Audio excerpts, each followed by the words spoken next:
Host Ernell Pearson, and I am here along with two lovely gentlemen, Devin Stanford and our boy IslandStyle from Twitch.tv. How y'all doing, boys? How y'all doing? Doing good, man. How's it cracking over there? Oh, you know, it's popping off, dog. It's popping out here. It's popping out here. Island, how you doing today, man? Feeling great, man. Feeling great. Thanks for having me. Yeah, of course, y'all. I know we're all thirsty out here today. I got my Zoa again because it's way early in the day. Hey, which one did you get? The orange. I got the zero sugar wild orange. I've literally turned on so many people to this. Oh, it's dude, so good. Yeah. I've been telling people to go get that stuff, man. I stopped getting other energy drinks because of it. Like other energy drinks now just taste like way too like artificial. All right, I'm gonna order a case right now. Yep. Do it. Yeah, you are, baby. Let's go, dog. Let's go. Yeah, man. I'm excited to have. Go to GNC. GNC carries them. You can go buy like a single can to try it out. Okay.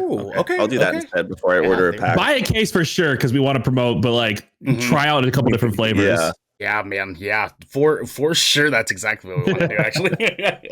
All right. What should I order right now? Ooh, that's flavor? Tough. I've tried two flavors so far.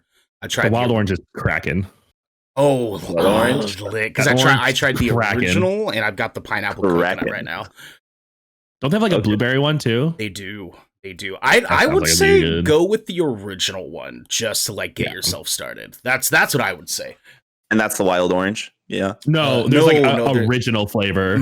What is original flavor? It kind of tastes like a cross between like Red Bull and like Rockstar like together. Oh, okay. But like way less sweet. So it's like not quite as like forefront and in your mind, you know what I mean? But Dwayne Johnson out here like killing it. Man, crushing it, giving us the good stuff, dude. Because this drink has been changing my life for the past like month that I've been drinking on every single day, basically. So it's kind of replacing my cups of coffee. You know what I mean? Yeah. It's kind of going into summertime. I don't want to drink nearly as much coffee as I usually do because I'm overweight and it's hot out, and I already sweat enough as it is. So I'm not trying to drink hot drinks all day long. You know. Yeah. Island, my dude, what is new since the last time you were on, man? Oh man, what is new? Outriders came out. It was fun. We'll be talking about that later today. That's really exciting. Got a lot of fun. Shout outs to Square Enix for supporting the homie with that. Let's see what else is good. I mean, she's kind of vibing. My wife and I have been painting rooms in our house. Our house looks like a mess right now, but we've been taking on little projects here and there. Dude. Yeah, good. How long have you guys been staying at your house for? How long have you guys had your house?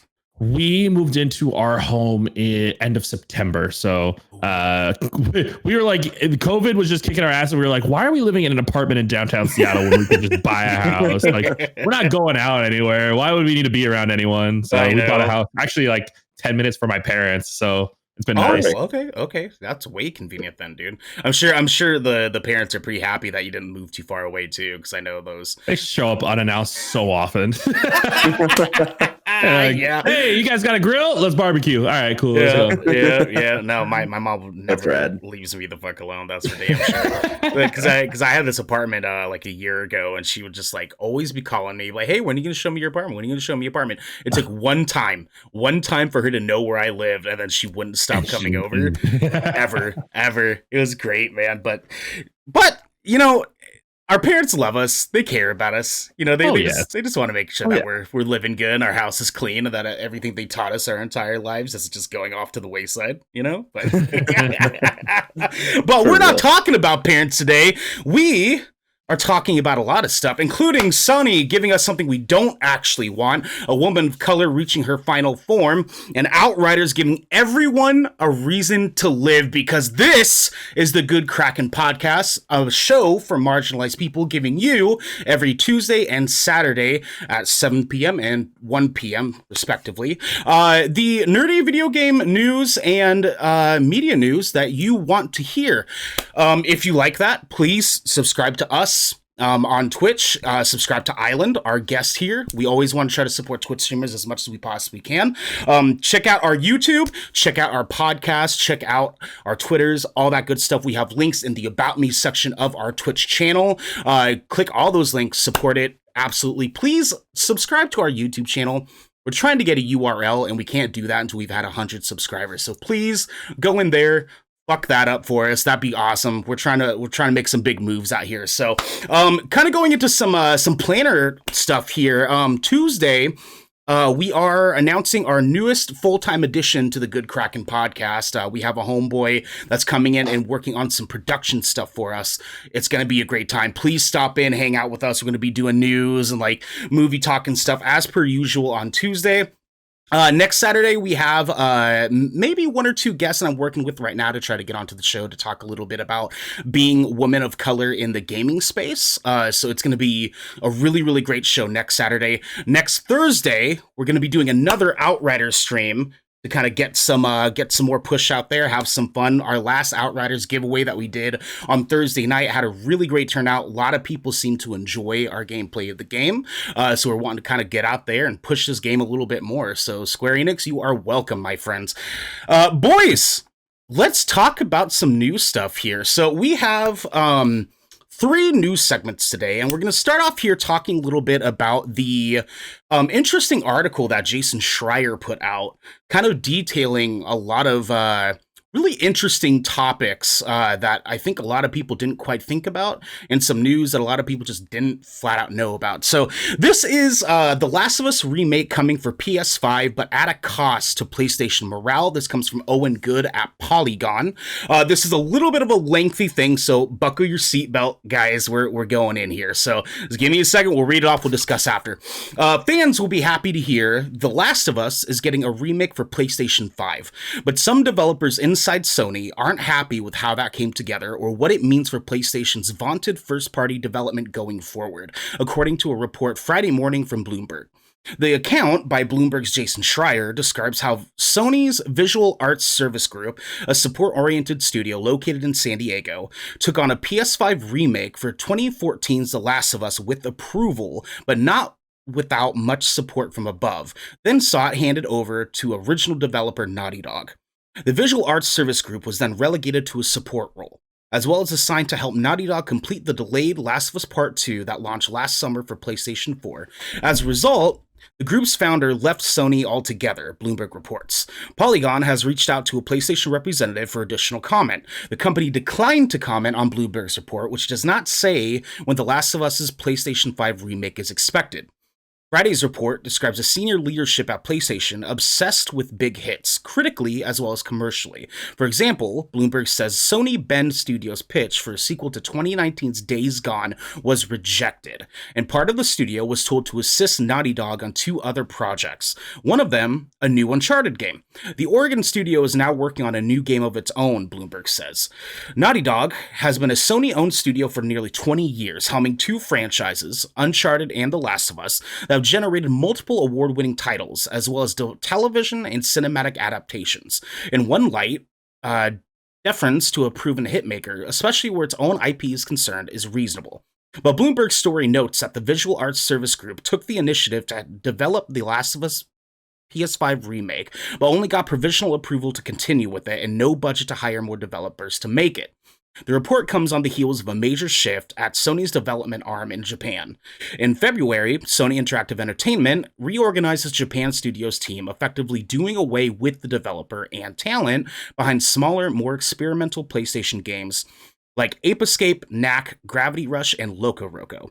What remains is Team Asobi, the developer behind the Astrobot series, including the built-in PS5 showcase Astro's Playroom. That move signaled a shift from more modestly sized games developed in Sony's home territory to blockbuster Western franchises like God of War, Ghost of Tsushima, Horizon, and The Last of Us. So it's obviously a little bit lengthy. There's a lot to unpack here. I don't know if one of you guys have any initial thoughts kind of going into this. Like I said, it's a lot, so I totally understand if it takes a second for you guys to sort of formulate something. To kind of like kick it off a little bit, I do want to say that this kind of sucks. in a weird way, man. Like Mhm. PlayStation making some very like not developer friendly moves. And kind of shooting themselves in the foot just a little bit, which I totally get the reasoning behind it because they're a business. Sony is a business. They have to make business decisions, and I totally understand that. But it goes to beg the conversation of whether or not these businesses have to make big business decisions at the cost of the people that are getting them that business in the first place. Do either of you have some place you want to start with that, or? Yeah. Well, I mean, however we want to take this. I think there's like you said, there's a lot to unpack here, and let me just make sure I'm paraphrasing. The basis of this is that a group within Sony under Sony's umbrella decided that they wanted to create this PS5 remake of Last of Us. They did it without a lot of support, and then by the they got midway through, they finished it, and they got told to do other stuff. Am I just making sure I'm going through this and hearing it correctly? Yeah, essentially. So the studio that was originally directed to take on this remake, basically just had it snatched from underneath their feet, and it was given over to Naughty Dog to do instead. And this company was this developer team was sort of given this direction because they were supposed to be the focus of working on remakes for the PS5 console. And so it's interesting, and it kind of like begs the conversation of whether or not PlayStation is sort of picking favorites, quote unquote, with the bigger developer teams like Naughty Dog. that are being the main cases of making them a lot of money. And so God, yeah. I mean, okay, so my to be fair, and a little bit of history, my background before I was a full-time streamer is I was a management strategy consultant. I literally dealt with organization of businesses that and making sure that they were focused on, their marketing plays, etc. It sucks because you're right. In the end, if you're looking at this from a business perspective, what's the bottom line? Last of Us is probably one of the highest grossing video games in recent history. It makes sense that you're going to put a lot of effort behind that. It makes sense you're going to put a lot of effort behind Uncharted games when they've been incredible.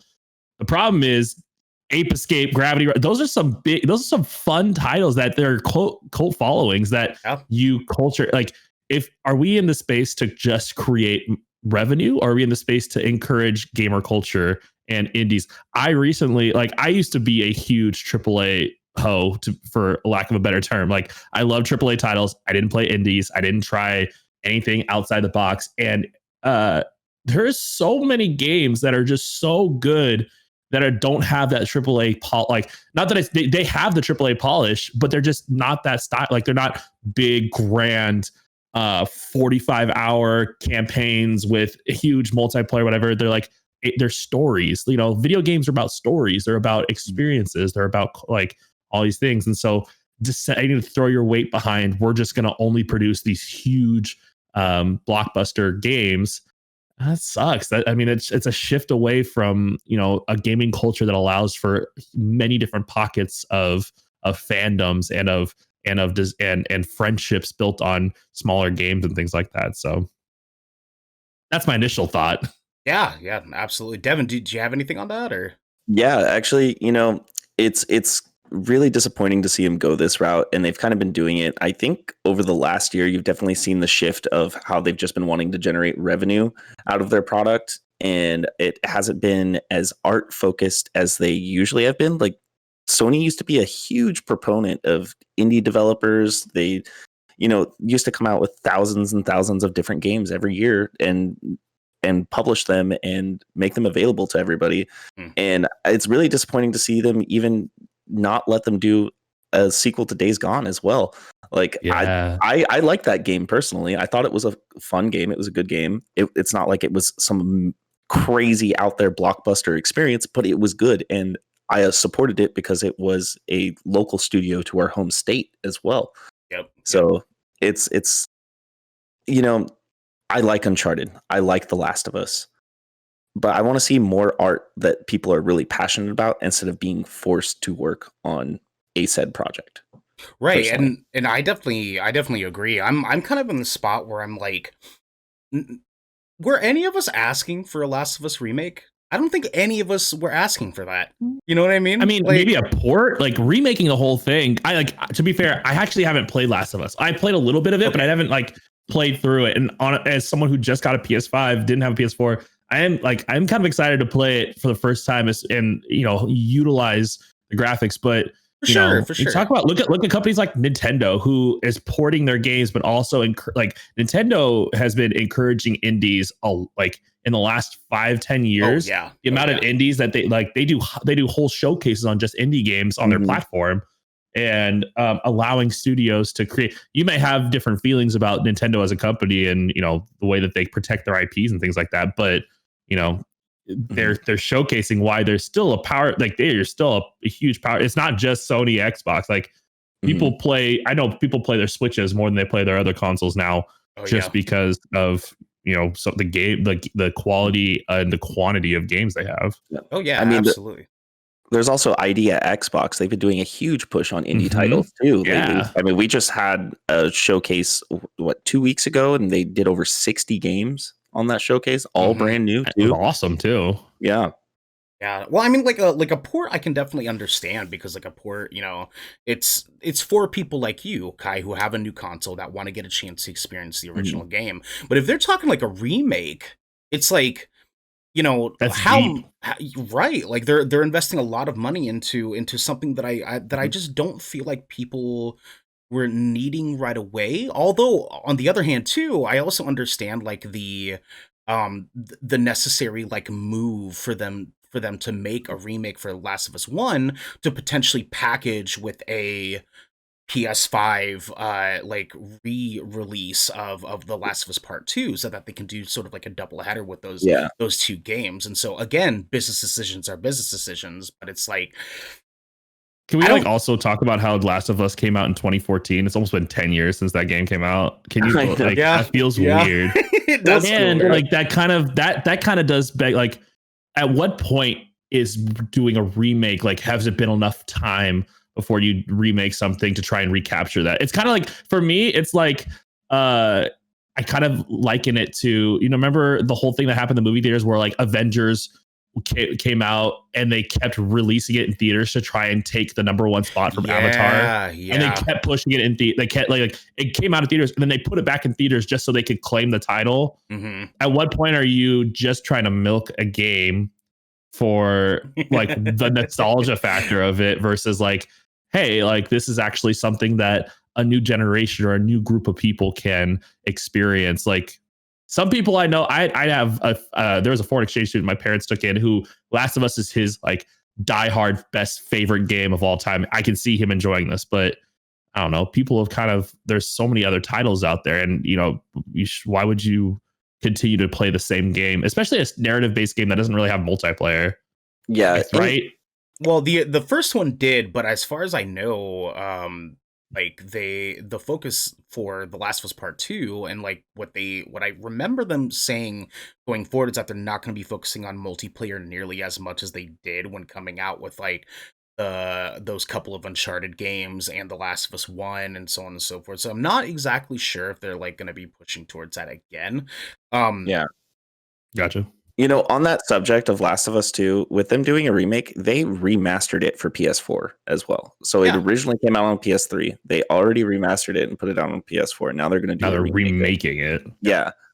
Yep. And so that sounds like you're milking it hard. Yeah. Mm-hmm. Yeah. Yeah. And that's what I mean. Is like that decision seems so weird, and to make that decision based off of like having to give up a potential like Days Gone 2 in order to like help fund something like this, that me personally wasn't really that interested in a remake this soon of The Last of Us 1. You know what I mean? I would have been like way down if like a year after the initial like first year of the life cycle for the PS5, then yeah, let's talk about like getting that PS5 upgrade for The Last of Us Part 2 and then start doing like a double package with both games. But for me, it seems like a little excessive to do it this soon. And to be fair, you know how many people still don't have a PS5 right now? Like you're kind of like, cool, you're remaking this game, but like, you know how many people are still struggling to just find one? It seems kind of it seems kind of tone deaf when compared to like, when you look at your supply chains. Like, get your PS5s out first, then start remaking games like cult classic games. And you also think about like, what are other remakes or remasters lately that have like done well or deserve to be remade. Like right now, Diablo 2, the new they're re-releasing it basically. They remastered it, whatever. That game's been out for when is Diablo 2 came out in like what? 15, 20 years ago? Yeah, about 20 years ago. So that makes sense. Like people, that is like, and also that was some people's introduction to gaming. That was their favorite game, like their favorite game they've ever played before. Mm-hmm. So yeah, remake that 20 years later, not 7, for a relatively newer generation game, which yes, it's won many awards. It's a beautiful game. A lot of people love it. But I don't know. I'd rather see more work done on God of War, the new God of War, like Ragnarok, or like again. And you're right. When we talked about how Sony used to be a center of art, and they put out I don't know a lot of Sony games that came out that were not polished and looked beautiful, like art direction was incredible. Like that was kind of Sony's staple calling card, is that they were known for being an artistic studio. Now, if they're starting to push towards more just like these giant, huge games that take years and years, but then they're also just crunching developers to get there. Yeah, no, definitely agree. It's interesting to kind of think about like what this could potentially mean for like the future for Sony going forward, and going into like what they could potentially have planned for the PS5, because it's strange. And like me and Devin were talking about this a few nights ago, how like Game Pass is sort of like force PlayStation to make some really strange moves to try to like compete against them. And I don't know if you guys saw like the announcement the other day, or not necessarily announcement, but sort of like a tease that that PlayStation is trying to tease out that they have like a counter to Xbox's Game Pass that they've been working on. And so it's like, that's exciting. It is exciting. And that was why I was so excited about Game Pass, because with things like Game Pass and Microsoft making those decisions, it forces Sony to start making decisions like that too. But it's weird that like between then, like Game Pass being announced and then up to now, PlayStation sort of like had this weird stumbling tactic where they're like, oh, we're going to do one thing that is a great decision, and then we're going to do another thing that is morally questionable at best. You know what I mean? And so there's a lot of things, and don't get me wrong, like I love PlayStation. I love everything that they have to offer. I love all the games that they have. I love The Last of Us. I love that franchise so much. It's easily like one of my favorite franchises in video game history. But this just seems like a really strange, like just anti-developer move. And I can't like necessarily get behind moves like this where developers have to suffer at the expense of a company just trying to make company decisions. You know what I mean? And so it's tough to see, and I know that we're probably going to see like the ramifications of all this stuff probably a couple years down the line. But damn it, I kind of wanted a Days Gone 2 as well. I wanted a reason to finish Days Gone. So it's like I feel like this move is very like Walmart corporate like related. Like it feels very corporatized in the sense where like their bottom, like the only thing they really care about in that particular thing is just making a big buck. Yeah, unfortunately. And I mean, like, don't get me wrong, I know Xbox kind of made some moves like that too with this last generation. And so it's like companies do company things, and I get it, you know, like we all have to understand, because these are the guys giving us the video games that we love to play. You know, the money has to come from somewhere. But it also like kind of harkens back to like some of these developer companies and like publishing companies that have just been very like not treating their employees good. You know what I mean? And that sort of echoes into like the entirety of the hierarchy here when it comes from being just a company working for a company, working for a company, working for a person, working for a company, you know? And so it's like, it sucks that it like we're just seeing it from the forefront of like playing the games, but this is so much deeper than that when it comes to like, cool, like we're not going to get a Days Gone 2, we're going to get a Last of Us remake, but what does that mean for the people that are making these games? Are they going to continue to have these potential opportunities that are just get taken away from them and then given to the development company that is making Sony a bunch of money? Like imagine like who are the guys that just did the Dark Souls remake? I want to say Blue Point?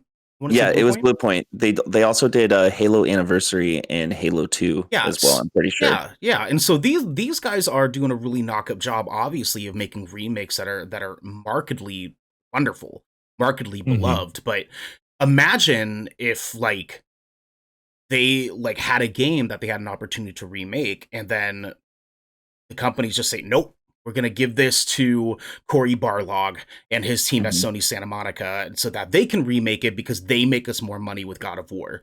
You know what I mean? So there's these development teams that are just like having like, I can only imagine, like, as someone who was an artist for a really long time, like working on something and being super proud of it and super proud to show people that. And then the person I work for just snatches it from under my feet and says, now we're going to give this to someone else to finish. We're sorry. Bye. You know? Well, yeah. And I'm not playing devil's advocate on this one, just thinking of it from the other perspective of they didn't just take it and said, you're on your own. They like took it and they took the people that were working on it and put them on other projects. Right. You know, they put them on like they're putting them on the next what was it? The next Uncharted and stuff like that. And Naughty Dog is the one who created Last of Us, correct? Right. Like, yes. Right. Yes. Again, as someone who hasn't played it. So they're giving the game back to its parent studio who made the game to remake it. It's not like they just took it and gave it to some like up and coming developer, like, oh, they've never done anything on this game. They gave it back to the people who made it originally. For sure. So it's a little different. Yeah. And, you know, there's part of this where we literally said at the top, the Visual Arts Service Group, which is known as a support oriented studio, did it without a lot of support, without any, like they took on this project and it sounds like it was more like a passion of it. Like they wanted to do something really cool. I get that. From a business perspective and a management perspective, why did you not get more buy-in? Like it would be a different story if they got a bunch of buy-in, like, oh yeah, we'd love for you to do this, we're gonna give you money, whatever. And then as they were finishing it, they took it away from them and gave it to Naughty Dog. Like that would feel a little different. They kind of took it on without a lot of oversight or a lot of accept or like yes from above. And I'm not saying I don't have sympathy. I do. I still think it's wrong that they got taken away from them. But there's a business side of this where like, why didn't you have more buy-in on this? Or why did you why did the team think that it was better to go keep doing this when they didn't have the buy-in? Right.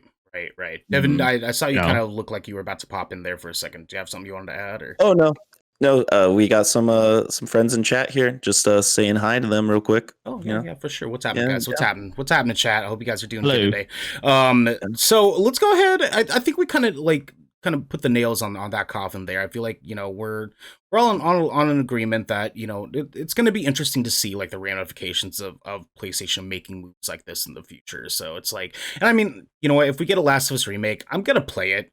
You know, Island, you're gonna play it. Like I can't be too mad because it's like, hey, video games are video games. That's what I'm in this for. You know, I love video games so much. So it's like, all right, you know, fine. We'll deal with it. I just send my heart out to you know, developers that, you know, work hard and stuff, and I just want to try to look out for them as much as we possibly can, you know. So kind of going into the second story here, Island, I know that this was something that you were super stoked about. Yes. I want to give you a chance to read this off. So this is Valkyrae becomes co-owner of 100 Thieves Esports alongside Courage. This comes from Joseph Noop at IGN. Island, go ahead and take it off from there, man. Yeah, if you guys haven't been on Twitter in the last 2 or 3 days, seeing everyone congratulating Valkyrae and Courage, incredible content creators, congratulations to them. The article kind of reads like this. Streamer Rachel Valkyrae Hofstetter has become a new co-owner of the esports gaming organization 100 Thieves, alongside fellow new co-owner Jack Courage Dunlop. The group announced Wednesday. Her announcement tweet read as such: happy to announce that I am officially a co-owner of 100 Thieves. It's been almost 3 years since I joined the team, and I would never have expected this path to lead to this. I'm proud to be one of the first women co-owners in esports and beyond. Excited for our future together. Looking back, it just feels like it's been such a long journey, Hofstetter said in a video put out by 100 Thieves. And now being not just a co-owner, but a female co-owner, like, how did this even happen? It just feels like everything has played out so unbelievably well. I feel very lucky and very fortunate to be in this position. I'm also very grateful because I feel I can be a very good role model, not just to our community, but to females as well. Hofstetter joined 100 Thieves as its first female content creator in 2018, following her rising popularity as a YouTube and Twitch creator. Valkyrae was also the recipient of the 2020 Gamer Awards Content Creator of the Year award. This is huge news and awesome, great news. This is when I saw this in our show notes, I was so excited to talk about this. Beyond being a woman, she's a woman of color. It is so hard to not like Valkyrae. She is incredibly kind. She is there for fans. She is just a light in the streaming world, and someone that I look up to personally, to be real honest. Mm-hmm. I mean, you guys, I want to leave time for people to chime in because I literally could talk about this for a while. I mean, to be fair, like, she's from Moses Lake, Washington. Like, she's a kind of a hometown hero almost here up in Washington. Mm-hmm. She's, I was lucky enough to meet her in 2019 at TwitchCon. And sometimes when you meet people from online, you wonder what they're going to be like. And she is just the kindest person I've ever met. I have a really cool story, but I'll get into it later. What do you guys think about all this? I am, as a brown dude, I'm like super pumped to see women of color getting into their final form. Having these women of color make power moves and like huge career opportunities like come their way. Like, it's awesome, dude. Any chance that this can happen, especially in the gaming space, where like we know that there's a lot of people, unfortunately, in the gaming space that really fucking suck, and like and just are not okay with women getting great opportunities in the gaming industry. It's awesome to see it. It's awesome to see it. And I know, like, I was talking to, I think it might have been Devin or like one of my other homeboys, talking a little bit about like how it's interesting to see how our society has sort of like started making some strides towards like towards women of color and people of color, like, becoming important this world and getting huge opportunities, and it's becoming like the norm. It's starting to become like the absolute norm of like what we can expect in society. It's awesome. It's absolutely awesome. I'm all about it. It's really inspiring to see her succeed, just because she has had such a just a positive outlook and a positive mark for everybody with everything that she's been doing. And I just hope to see more people come out of it and be inspired by her, and to see more female gamers and rise up and be content creators, and be a part of this world. Yeah. It's and I think people don't, when some people might see this announcement and not understand what that means, because let's be like, if you've watched any of 100 Thieves content, Valkyrae, Courage, Brooke AB are part of that content house that was with Nate Shot, the guy who started 100 Thieves, who also incredible content creator, and big props to him for opening up this opportunity for them to become co-owners, because they now join people like Scooter Braun, Drake, some of these other really big co-owners of 100 Thieves. And when people hear co-owner, they don't understand what that means. That means they literally have equity in a company that was just recently valued at $190 million. $190 million, and she's a part of that for a gaming culture organization. That is huge. 100 Thieves has just been incredible. I mean, at the very, like, she had a Times, this hit the New York Times. That's how big this is. That Valkyrae and Courage, I think I want to make sure that we're also like giving Courage the respect he gets, because Courage himself is also an incredible content creator and someone who plays a huge part in creating a positive environment on Twitch. So, or on YouTube, actually, because he's a YouTube gamer. But here's my short story, just talking about what endeared me to Valkyrae so quickly is, so 2019, I'm going to TwitchCon, and one of my mods at the time was like, if you can, and it might be hard, this streamer Valkyrae, is doing a meet and greet. And if you guys have ever been to TwitchCon, they take a lot of the biggest creators and they have meet and greets at different times every day. And she goes, Valkyrae's giving away these signed baseball cards, basically, of like an artist rendering of her. And I would die to get one. And I was like, okay, fine, sure, no problem. Didn't really know who Valkyrae was. I was like, she seems really cool, whatever. Seen her streams here and there, but didn't really know. I was there like an hour and a half before her line opened, and I was like the sixth person in line. I walk up to her, and she's just the most bubbly, just the kindest person.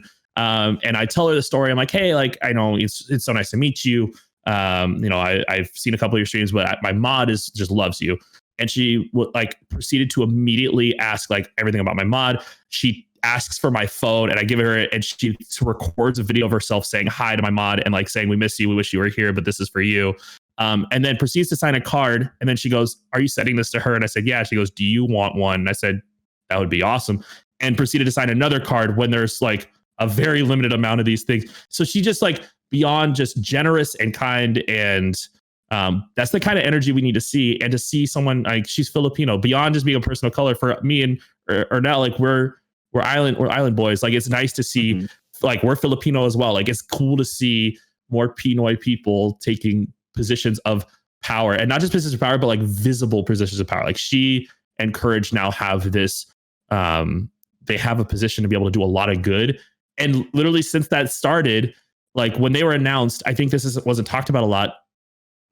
Twitter blew up, but then they started saying what their visions or goals to do with 100 Thieves. Valkyrae's was to start signing more women content creators.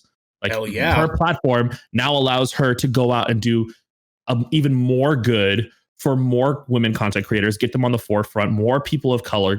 Like I think this is an exciting time to be a person of color, to be a woman of color in the gaming space for many different reasons. I know there's still a lot of problems that they're dealing with, but Valkyrae and Courage JD becoming co-owners is a sign of good things in the future, at least, and especially for that organization. Yeah, well, especially for the organization, but just in the gaming industry in general, because things like this, like things like this happening is such a good sign for like people of color all around the world that play video games that like never would have thought it fathomable. I sort of compare it to the effect of like seeing people of color in like superhero movies, so we see like what happened with like Black Panther and how important that is for young Black boys being able to see, I have a superhero who is Black, I have something that I can relate to. And obviously this isn't like a superhero thing, like that's not exactly how I'm comparing it, but it's a situation that there's kids that play video games that are wanting to make video gaming a career, whether it's in esports, whether it's in content creation, etc., what have you. They now have a reason to feel like they have a chance, and not have them be pushed off to the wayside. Things like this are super awesome to see, because steps like that get made, and it just becomes easier in the future, where it's no longer just about like, are you brown, are you a woman, so on and so forth. Like it's awesome because it's a step towards making that change in the gaming industry. Agreed. Yeah, and I mean the Black Panther thing is a huge is a great example. I mean Lil Nas X being unabashedly himself now, allowing for LGBTQ like kids that are living his experience right now of like being told they're going to hell for being gay, whatever. And now he's like, no, that's not what this, like, you can be yourself and still be successful. People like, we still talk about the top streamers being white dudes on Twitch, YouTube, whatever. And so to now see more people of color, women rising to the top and getting these opportunities, it just gives hope for a lot more people. Yeah. Devin, you were going to hop in there for a second? No, I agree with everything you guys said. It's like I said, it's just incredibly cool to see her be a role model for everybody and have that goal of signing on more female content creators. Yeah, for sure. We have the Mighty Phelps in the chat. It's put in a little comment here. Gaming is like a viewing entertainment platform is so big now. Pretty sure tournaments and events and just people watching streamers in general have more views in pro sports now. I'd argue against that, because the numbers are a little bit wild when it comes to pro sports, especially when you're looking at things like football and basketball put together. but esports and people watching streamers and watching video game content in general, it is big, and it's getting bigger every single year. And we've been seeing, like, just in the past like five years even, just this huge rise in like how big the gaming industry has gotten and how normal in everybody's like everyday lives gaming has gotten. It's really, really sweet to see. Really sweet to see. I do know. Oh, sorry. Go ahead. Oh, go ahead. Oh, okay. No, I mean, I was looking it up right now. Like the League of Legends World Championship the prize pool was $2.3 million in 2020. Like, I don't think it's far. I mean, of course, we're not talking Super Bowl numbers, but people like, I think they actually did have.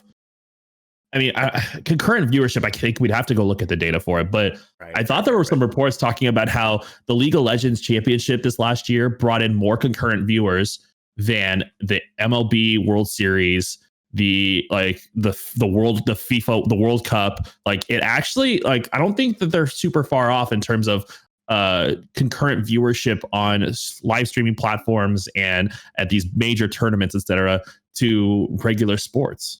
Mm-hmm. Yeah, and I do know, as a grand scale of just the equity of the whole video game industry is bigger than pretty much every other media platform combined, like music, movies, TV show. It brings in more revenue than all of those, so it's well on its way to pretty much just dominating the whole media scape.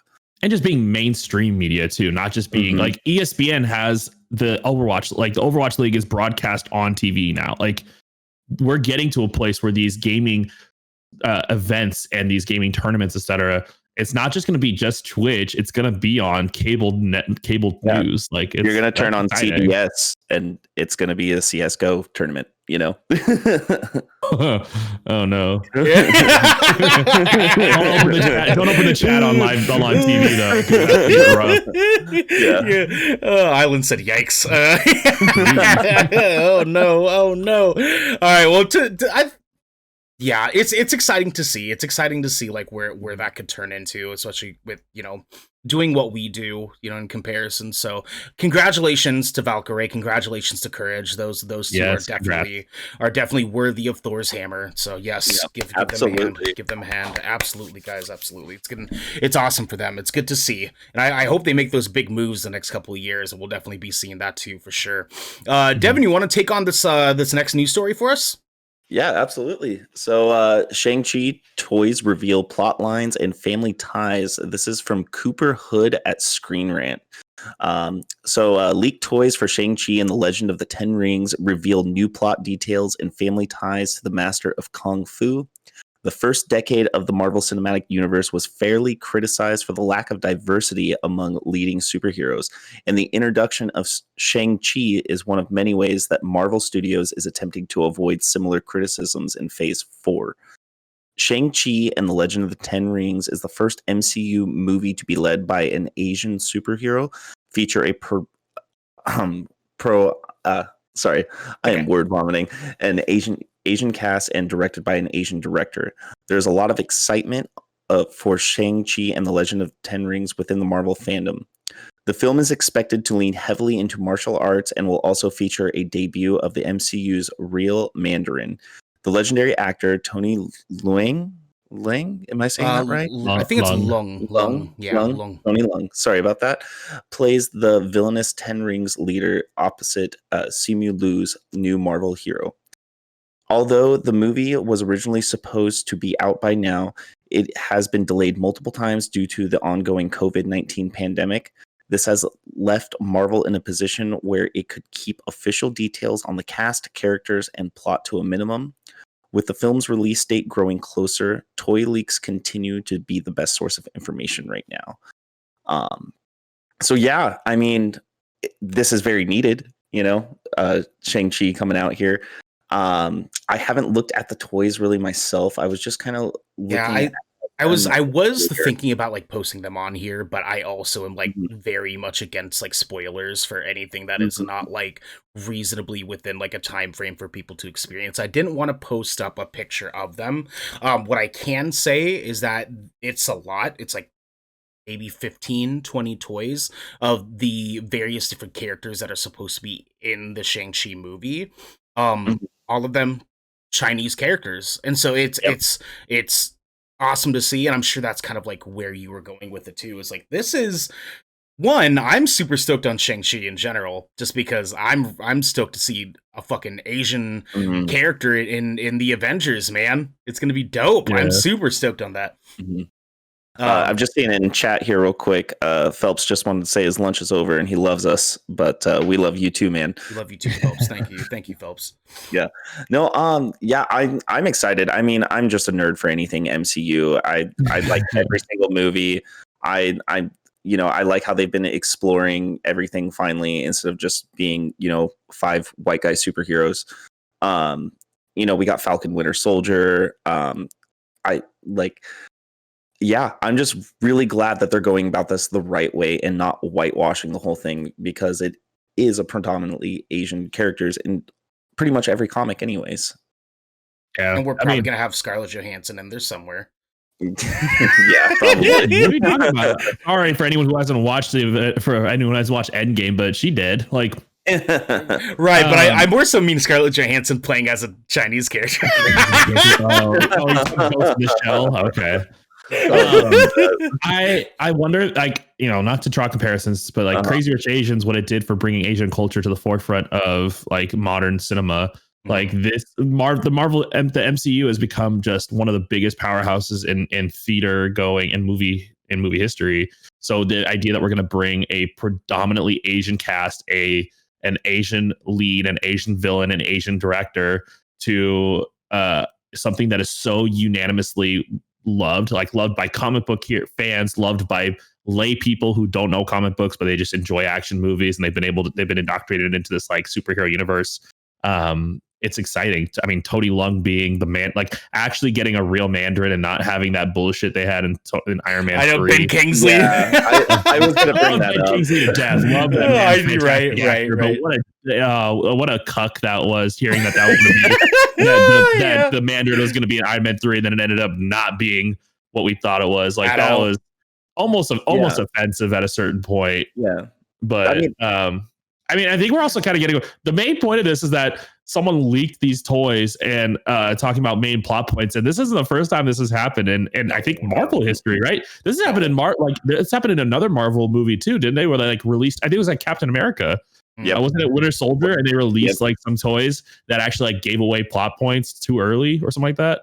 Yeah, I think it was like the Winter Soldier one was Bucky. named Bucky on the toy itself, and so that gave off like a huge thing. Like Red Skull toy was a thing as well, and so because I know in the trailers they didn't show Red Skull as Red Skull at first, they just showed him as what's his face from the Matrix, and so it's like and so people were like, oh shit, Red Skull's gonna be in, and so it's super interesting stuff too. I mean, this stuff notoriously happens in like every MCU cycle. People are digging for whatever spoilers they can possibly get, and whatever information that they can get, because MCU is super tight knit with this stuff. They're super tight knit. Like if they drop a spoiler, it's typically because they chose to drop a spoiler. They meant to. Yeah. And usually it's a fucking lie. Like usually it's like some bullshit they like put out there. Thor is actually in shape, but actually in Endgame he's gonna be fat the whole movie. Yeah. Hulk doesn't have like a fried arm. Yeah.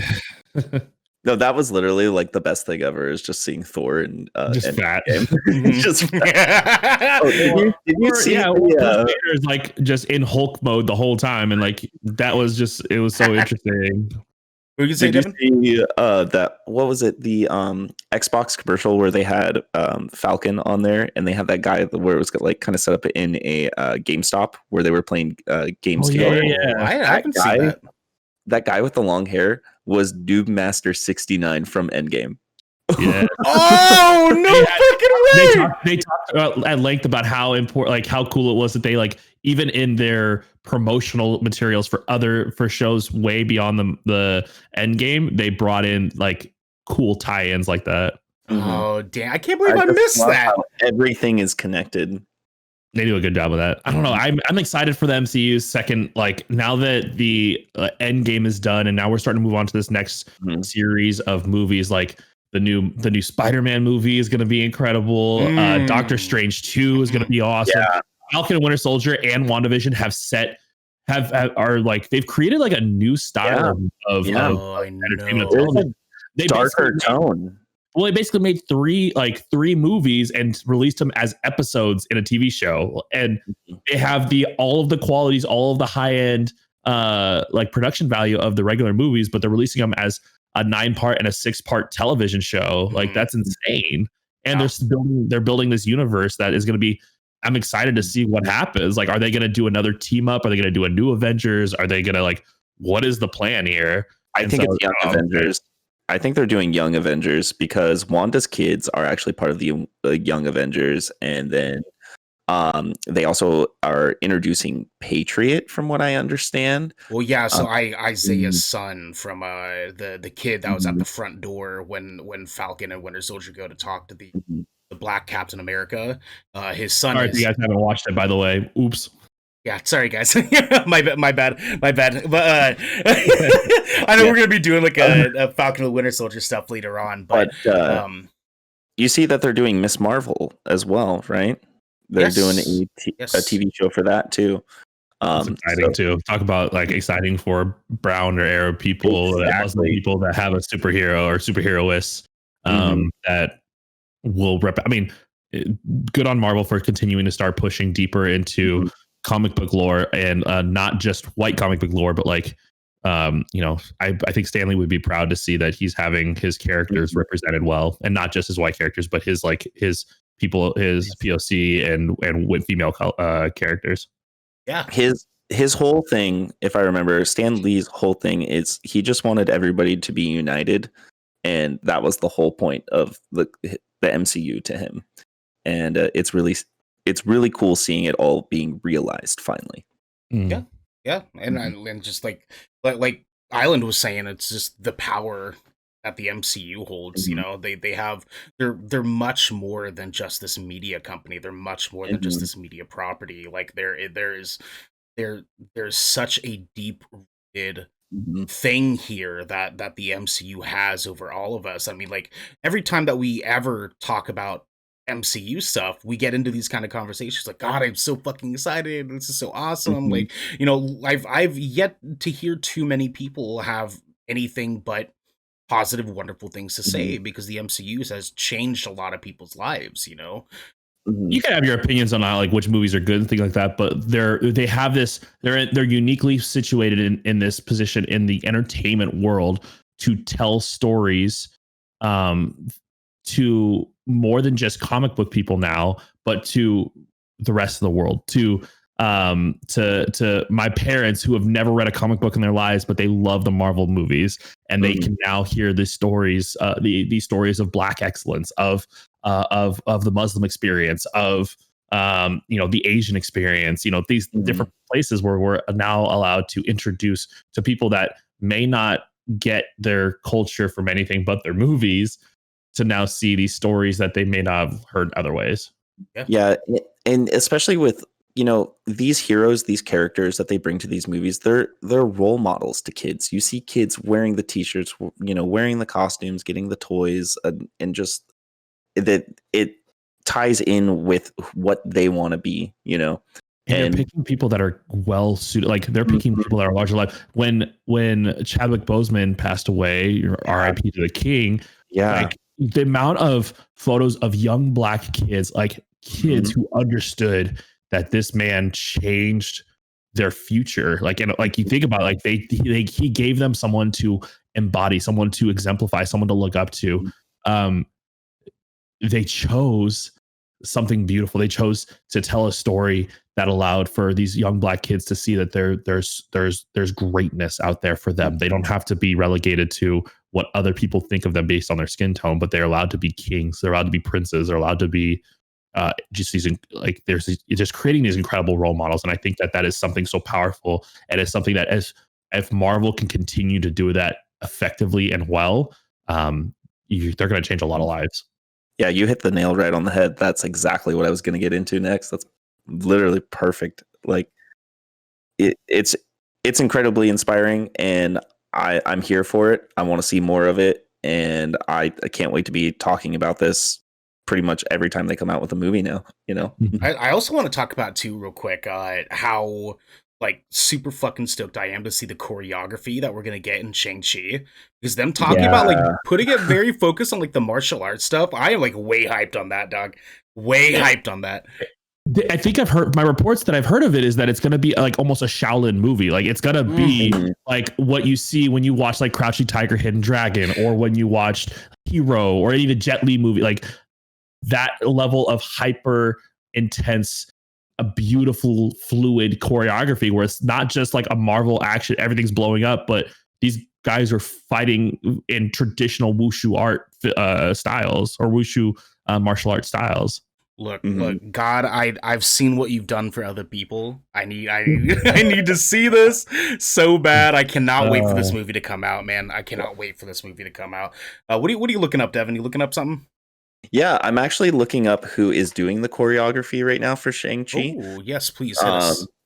So his name is Joseph Lee, and I just want to see what else he's been behind. That does sound familiar. Want to say John? No, not John Wick. He did live action Afro Samurai. Oh, sick! There's a live action Afro Samurai. Yeah, 2019 is what he's known for. He's known for that. He's known for Shang-Chi doing all their stunts. Mulan and East Side Story stunts 2020. I've never heard of that. So this dude's kind of making some come ups too, then, because he's going from like some like smaller things up into doing choreography for an MCU movie. Yeah. It looks like he did a lot of independent film type of things here so far, which is actually really cool because now they're giving him a chance to do something big on this scale as well. Again, his name is Joseph Lee. I'm gonna have to, I really love Samurai Champloo as the anime. It's so good. I might have to watch this. And actually, it says Afro Samurai Champloo. It's like Afro Samurai versus Champloo. It's a live action thing. So, can we get like Afro Samurai Champloo Rurouni Kenshin? Can we get that crossover? Like when a samurai showdown. Actually have Samuel L. Jackson play Afro Samurai. I know. How rad would that be? Just Mace Windu with a katana. You know what I mean? Didn't he voice that in the dub version? Yes, yeah. And he did an incredible damn job at it because Sam Jackson is the man. He's the man. Dude. All right, boys. Well, let's move into our second segment here. I feel like that was some awesome new stuff that we've had throughout the week. Second segment. Let's talk a little bit about some things that we've been watching and playing. Devin, I want to start with you for this one. Actually, what's some stuff you've been playing? What's some stuff you've been watching? Well, I am still playing the Outer Worlds.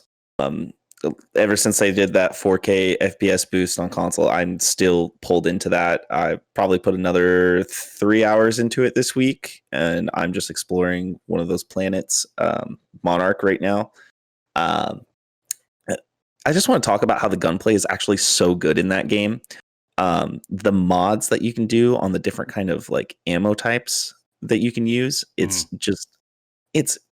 just a fun game. I am a sucker for, Bethesda, Obsidian, any like first person RPG style game. And it's still hitting the mark for me just on every point. The story, the zany, dialogue between the characters. It's, I can't get away from it. I also finally picked up Pokemon Sword again. So I've been playing that. Okay. Yeah. Big money moves. Yeah, I got my second badge in it, and I've just been grinding. And you know what's interesting about that game? When you have a Nintendo Online and you hook up to online, and you can do this thing called surprise trading in it, right? So you can get some random Pokemon, and you just set it up on surprise trade. You send it out, and sometimes you will just get a legendary Pokemon because people just don't care. And just be nice. Yeah, and it gives you such an upper hand in early game. Like I got a level 100 Pikachu the other day. Jesus, what? Yeah. So like when I hit that second badge, I'm not gonna lie, I just used the Pikachu because every enemy was water style Pokemon for the most part. Yeah. Wait, I thought that like the whole point was that you couldn't have like an overleveled Pokemon because you had to have a certain badge level for Pokemon at a certain level to like obey you. That is the point, but they have that Pokemon camp thing that you can do where you can play with your Pokemon and feed them, and they make you like you more.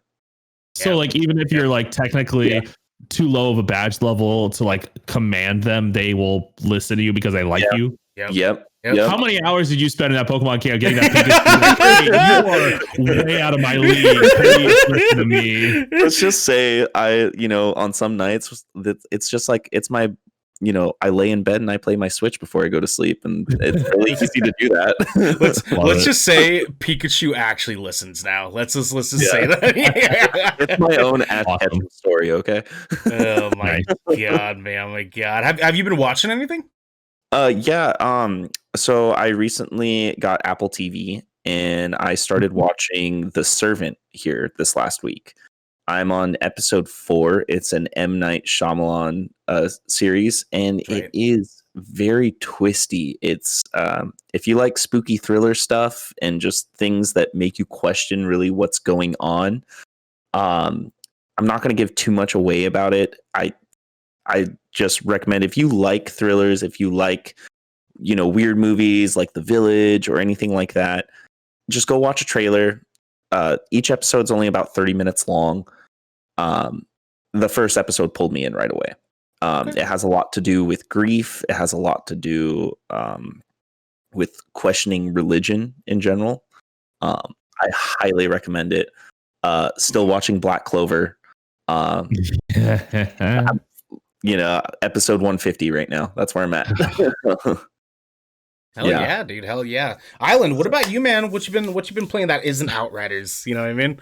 Oh god. I've played some a good amount of Apex. They've got a new Apex Legends has a new patch coming out on Tuesday, so I'll probably be playing a lot of that this week. Played some more Dead by Daylight. The new character Trickster came out along with a new Survivor, and then some patches and stuff like that. And they're going to be quickly fixing a lot of they're quickly fixing some problems with Trickster because he's a really weak killer. But so playing that. What else have I been playing? I haven't really been varying up what I've been playing lately. I've been playing kind of the same things, but I'm really excited for Pokemon Snap is coming out at the end of the month. Hell yeah, I'm really excited to pick that up. Yep. I played a lot of Nier Automata recently and got through that. I know Nier Replicant's coming out again. The remaking of like the old PS2 or PS3. Yeah, 0.2678535 ... I haven't played Nier yet, man. Huh? I haven't played Nier yet, and I downloaded it recently. Do you highly recommend it? Is it? It's trippy. Like there's 26 different endings. Only 3. There's 3 real canon endings, and then there's a bunch of different endings that if you did something a certain way, it would end the game right there because it had something. It finalized something, and it's just very interesting. And it a lot of people hail it as one of the one of the top 10 games of all time. It's a very engaging game. It makes you think a lot. It has some really it's a very heady game. It's a very philosophical game. You'll make you think about a lot of things. So I recommend it. I had a lot of fun with it. I've only got 5 or 6 of the endings. So I'm a Final Fantasy diehard, so Same. Nier is right up my alley, and also another reason why I play Outriders because I love Square. Square is great. Yeah, I have my PS5. I actually have not played it nearly enough, but I talk about PlayStation with game, or I know they don't have Game Pass, but their PS Plus game free games every month have blown Xbox out the water. Oh, I agree 100% behind that. Final Fantasy 7 remake I got for free, so I gotta play through that and a bunch of other stuff. But it's good. It's real good. Really good. It's real good. Not only is the gameplay just fun, but it's a gorgeous beautiful game. It's the level of detail is amazing in that game. Well, and Final Fantasy 7 is a really soft spot in my heart because it's the first video game that I ever actually played, and so the nostalgia in seeing this be visualized. I spent 2 weeks almost wanting to cry every day that I saw anything that was Final Fantasy 7 remake related before the game came out. It was oh my god, I'm 30 years old. I'm actually gonna get this remake. I'm so stoked, dude. It was an ethereal experience. I was super excited, man. But I actually need to play Nier Automata still as well. I never played any of the Nier games actually. It's interesting, and you just have to like, and the funny thing is like, there's no like tutorial. Like you have to like figure the game out, and then you have to play through it a couple of times. That's the thing. Like you play through it, and then when you play through it again, it actually changes a lot of stuff about the game. Oh. So that's how you get different endings. And that's how you see different perspectives on the whole storyline. You have to play through the game a couple of times, and that's what makes it like you start seeing really cool like interplays between your different playthroughs. It's highly recommend. Okay. Isn't there like 2 main characters you can play as well? So it's kind of hard to like spoil anything because this game's been out forever. But yeah, there's 2A and 9 or 2B and 9A or something like I think is what it is. But your first playthrough you play as one of them. Your second playthrough you play as a different one, and you have a different way of playing, and you have a different perspective on the storyline. And so very, very, like I said, it gets very philosophical, very interesting. So I've been watching. Falcon and Winter Soldier. I got to watch yesterday's episode. My Hero Academia. So excited that's it. I just got my tickets to go see the Demon Slayer Mugen Train movie. So excited for that. I'm about to get started on this Amazon Prime show called Invincible. I don't know. I think that Ernell, you said that you've watched it and it's supposed to be really good. Stephen Ewan is the main character, plays the main character, so I'm very excited for that. So it's it's a superhero show, but it's supposed to be a lot darker. So I'm really excited to start that. My wife and I and my sister just watched Thunder Force last night. It's this new Melissa McCarthy and Octavia Spencer buddy comedy superhero show on Netflix. How was it? It has a terrible Rotten Tomatoes ranking. It literally has 25% on Rotten Tomatoes. Of course. But it's fun. It's fun. It's not groundbreaking or anything, but it was a good time. We had a lot of laughs. And we also may have imbibed on some. We we might not have been in a fully lucid state of mind when we watched it, but that helped a lot, and it was very fun to watch. Just fun. I feel like Rotten Tomatoes hates Melissa McCarthy. I feel like they hate her so much. Well, because it feels like Melissa McCarthy is like the woman, the female version of Will Ferrell. You just incredibly funny. You could literally laugh at any of their movies, and it just sometimes it feels like this. They might see it sometimes as they see the same character over and over. But I think Melissa McCarthy is just an incredible actress, and I love almost everything she's in. Yeah, I love everything, and Octavia too. Did you watch that horror movie that she did a little while back? Yeah. Did you guys watch that? I never watched it, but I heard it was really well done, and that she was just fantastic in that. I didn't watch it either. Tell us, Devin. It's trippy. I mean, it kind of has some horror movie cliches where people are she's obviously being creepy, and people are oh yeah, whatever, sure, I'll go drink in your basement. I'll go hide behind the wall of chainsaws. Yeah. If I was to rate that movie, I would give it maybe a 6 out of 10. It's not terrible, not amazing, but it does what it's supposed to do. Again, it just has some teen character cliches in it. You know what I'm saying? Okay. So. Okay, fair enough. Well, the couple things that I actually wanted to talk about was as far as playing, I actually started up Cozy Cove the other night, which is a game on Steam. I know what you're talking about. Yeah, it's like Animal Crossing Lite. And it Animal Crossing Spiritfarer slammed together into a very light version. So you play as what's called a spirit scout, who is you in this cute little Boy Scout Girl Scout outfit, who gets abandoned onto a haunted island. And when I say haunted, I mean that loosely, because the ghosts in this are just cute dorky looking bear ghosts. And it's a super cute looking game, and essentially you're trying to revitalize this island by helping these spirits be laid to rest, essentially. And each day, because it's based on a day by day sort of objective listing, so in real time. So each day you basically have about 30 to 35 minutes worth of gameplay that you can do, and play because it's limited to the amount of like rewards that you can get from doing these tasks. And then basically this little campfire that you have in your area says, okay, that's all you have for today. Come back tomorrow. And so it's kind of like this really nice, like, I don't have to feel over committed to like play it. It's just like at the end of my night, I hop into the game, do a couple tasks for like 25-30 minutes, and then I'm done for the night.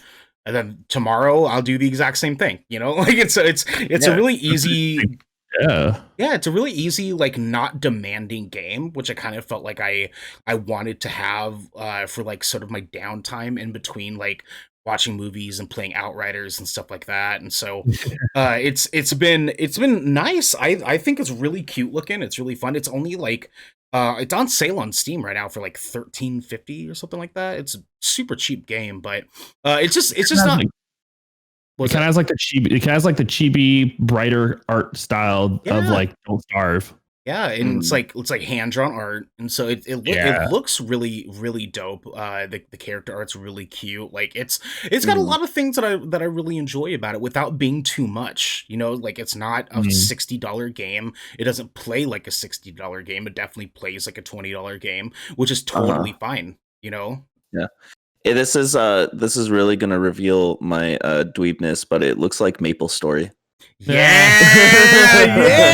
dude. Yeah, no, that big agree on that. It kind of feels like the first time playing Maple Story too, because you know, like when you go into a game like that, you're kind of like, holy shit, there's a lot going on here, but there's like not really, just feels like it's a lot. And so you kind of go in there and start tasking, and it kind of just like gives you a direction to go. And after like the first like 30 minutes that I played like the first night, I was kind of like, this is way more fun than I want it to be. I do have a couple caveats because it's like I'm at a point where I'm starting to, because you only get like 20 pieces of like inventory that you can like hold at one time, and I'm starting to get to the point where I'm starting to collect a lot of inventory and not having a lot of places to put them because there's some tasks you can't complete in the same day. So you have to wait a day or two for more fruit to produce or for a ghost to pop up or something like that. So you have to hold on to this inventory. So my island is starting to look like a garage sale where I just have a bunch of random shit just spread across my campfire. And so it's a little goofy, but it's still like just a really nice, like, feel good experience, especially considering the thing I've been watching has been Euphoria on HBO Max. And I don't know if you guys have watched this show, but I've heard of it, I think. Yeah. So my sister had Zendaya's in that, right? Yeah. I know what show it is. And yeah, and she does an amazing job. She does a fucking such a good job in this show, boys. I'm telling you, like she kills it. This show is really interesting. My sister talked me into giving it a shot, and I finally watched. I still have 2 episodes left of this show out of the, I think it's like 6-7 episode season that they have. It is a limited television series, so it's not, they're not doing any more than 1 season as far as I know.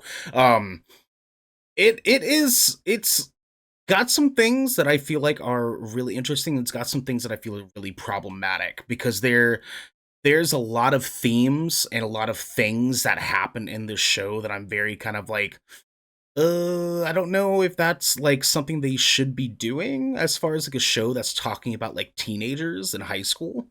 And so it kind of like goes to this it kind of skates this line a little bit that's very very easy to cross. There's a lot of dick in the show. There's a shocking amount of dick in this show. Well, it's HBO. Yeah, it is HBO. Right. I do think it is important though in shows like that to be authentic, because like that is the experience of a lot. Like I get that you don't want to like glorify certain behaviors or things, especially with teens, but you also, I think, is important to tell those stories because they're happening.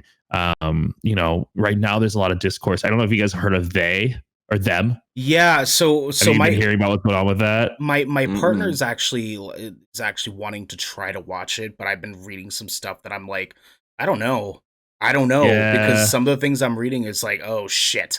It's written by a POC, a woman POC writer. There's other writers too, but like apparently a good amount of them are white, and it's a horror anthology, but it's like it depicts very, very graphic violence against Black people, and in a way where it's like, is this actually helpful, or is this gratuitous violence against like, is this like this shouldn't, why are we showcasing, like, this isn't entertainment, this is now just like, I don't know.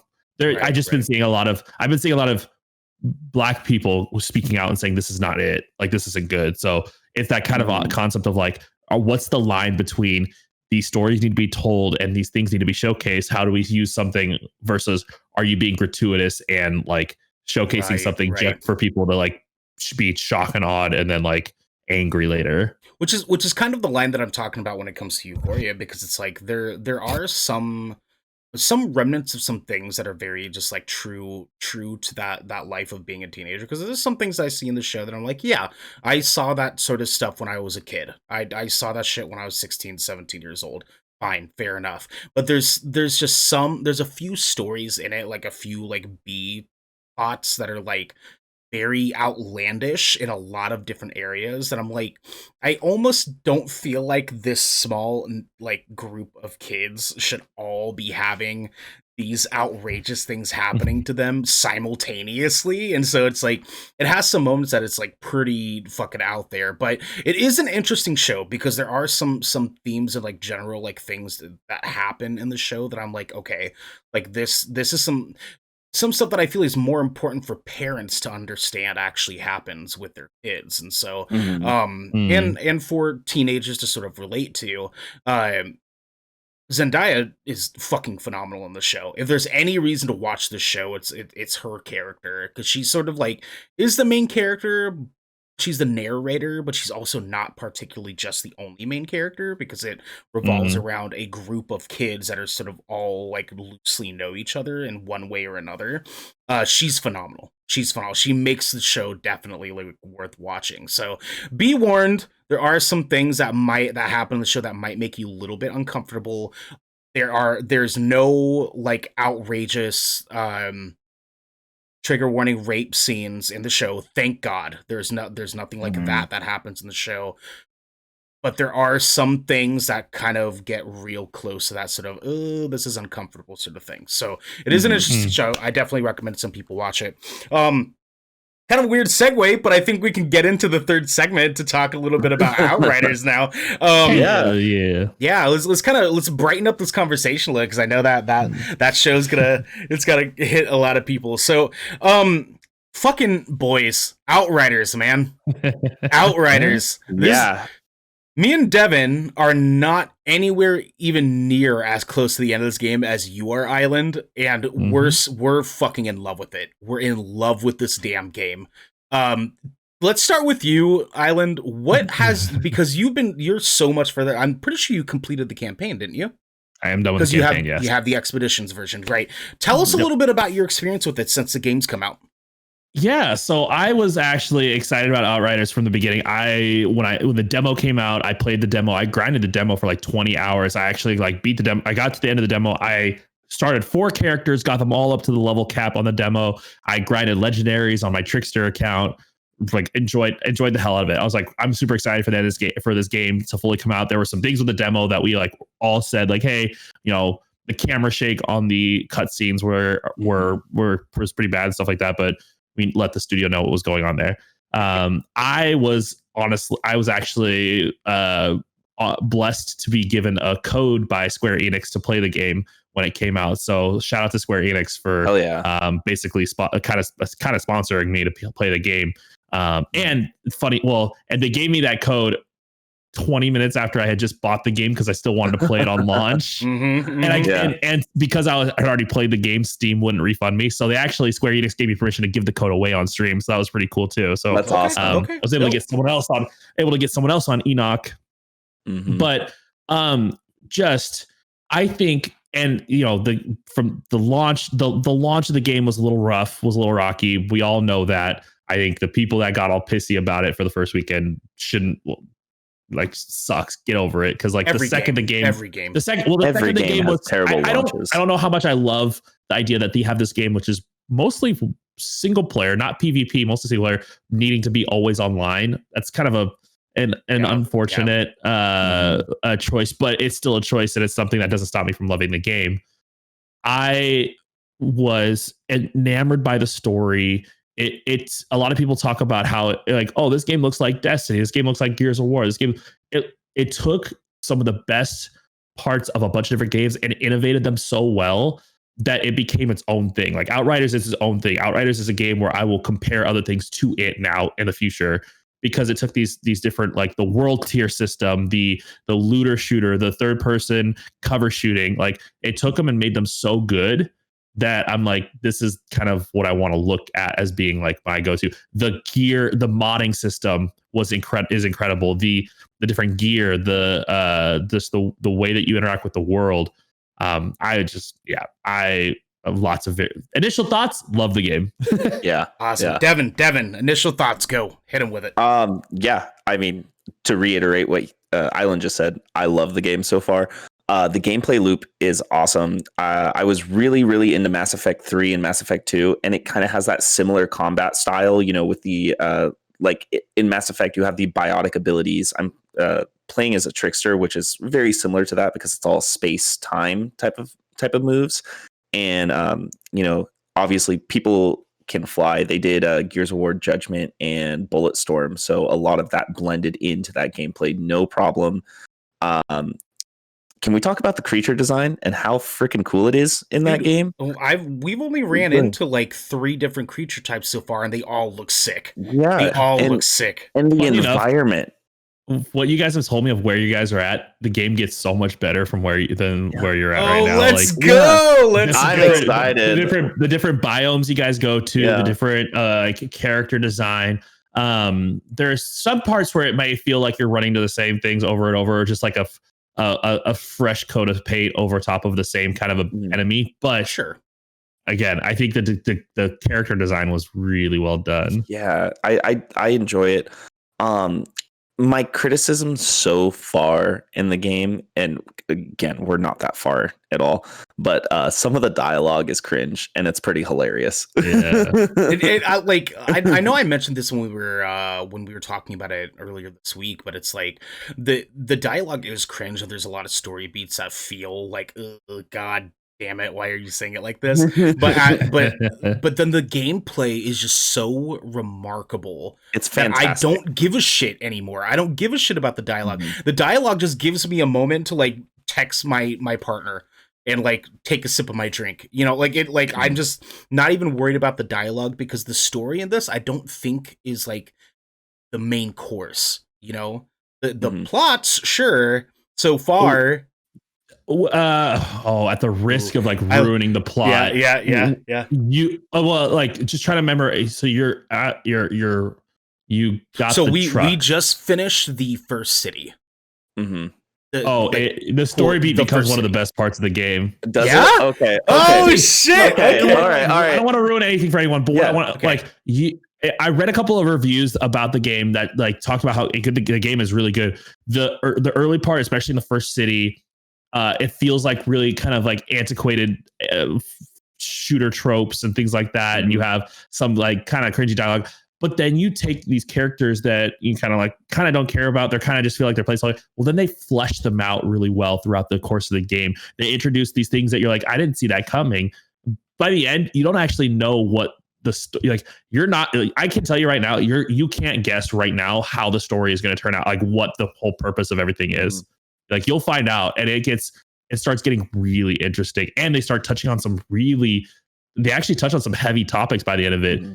There were some people that complained and said the ending was like kind of weird, and having played the ending, I kind of see where it comes from, but it's a Square Enix game. Like they tend to have nonsense like endings that just kind of don't follow what you expect or what you would want for like the end of a hero show or something like that. Right. I have a question. The story gets great. Is the ending emotional like their other games that they do at all? Not a kind of a little bit. Of? There's an emotional beat that hits before the ending for sure. There's like two or three really emotional parts that made me go ooh, and it wasn't the end of the game. The end of the game kind of has like a triumph story to it for sure. There's definitely a triumph to the end of the game. And the end of the very end of the game kind of sets up the expeditions gameplay, the end game of the game, basically. Okay. So I'm honestly trying as my best not to give stuff away. No, for sure. We making me appreciate excited. I played Thursday on release for about 8 hours. I played Friday for about an hour before I started getting hit with the really bad server connection issues. I didn't play it for the weekend because I was just waiting for it to for them to get this server stabilized. And then Monday, I think I turned it on. I played it for like 5 or 6 hours, and then Tuesday I turned it on at 9 a.m. and I got off at 2 a.m. the next morning when I finished the game. Hell yeah, you did, baby. Hell yeah, you did. I grinded that game hard. I love it. Yeah. So Devin, you how are you feeling? Like in summary here. In summary, we've only played such a small part of it so far. I love the gameplay, love the creature design, love the environments, love the detail. I'm playing it on my Series X right now, and to me it feels like that first next gen game I actually got my hands on and I'm playing. Like, the physics are pretty good. My only dispute on the cover system is sometimes it gets a little spotty when you're trying to switch from spot to spot. That like sticky cover. Yeah. What tier are you guys at too right now? 6, I think 6 or 7. Yeah, 6 or 7. One of those two. Yeah. I got to a point like I think I'm at 12 right now. Mm-hmm. I got to a point where even if you were going from cover to cover, you would take 3. Like the AI does not miss and they hit hard. So I got to a point where like even if I was switching cover, like I'm playing Trickster and there were certain points that I had to snipe. And I don't get, if you guys know how Outriders works, you get health based off of your class in certain ways. Right. I'm supposed to be up close and personal getting kills, and I couldn't do that because if I did that, I would get melted immediately. So their world tier system is very interesting, and I love. Oh, there's so many good things I can talk about this game. Oh, I'm so upset. Yeah, we're just gonna have to play. We're gonna have to play it more tonight. You know, one thing I want to talk about more than anything though, like, and this has like nothing to do with the actual gameplay, is what won me over the most about this game was the team behind it. Like, we talk about how people can play, did an incredible job. There's like fun in the game. There's actually like some fun cult throwbacks to like Bulletstorm, some other things. You'll have to find them. They're Easter eggs, but the marketing team, the dev team, and the way that they have done everything they can to keep players informed of what was going on. Like, even like I can't imagine what it was like being one of those devs or especially one of the content the marketing team trying to like the community managers, etc. What they had to deal with all these pissed off.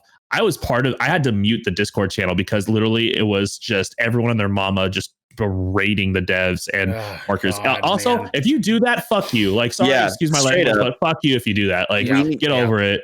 But we need the gaming space to be more positive, and it's filled with so many like negative people who, if they're not getting exactly what they want, it's the developer's fault, it's the publisher's fault, and we need to get rid of that. That's just a terrible mindset to have in the first place.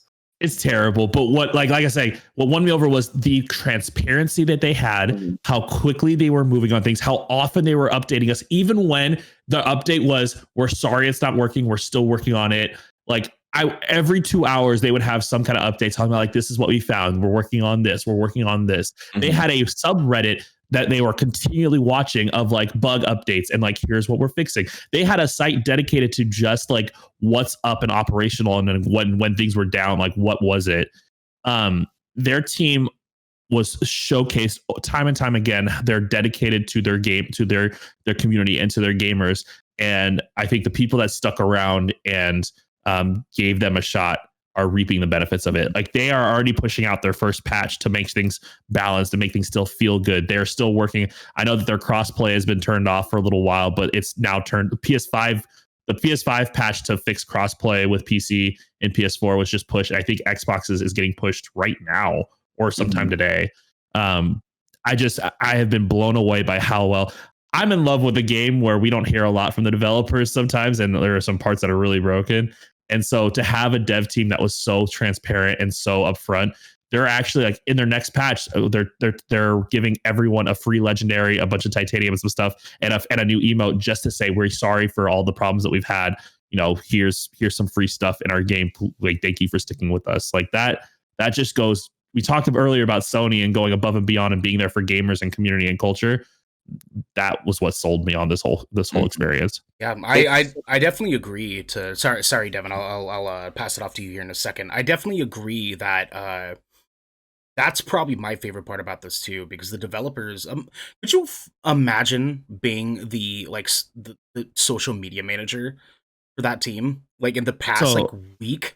There was actually a community manager, Nell Star, who's a fantastic guy. He's actually the one I kind of worked with on my code and then giving it away and stuff like that.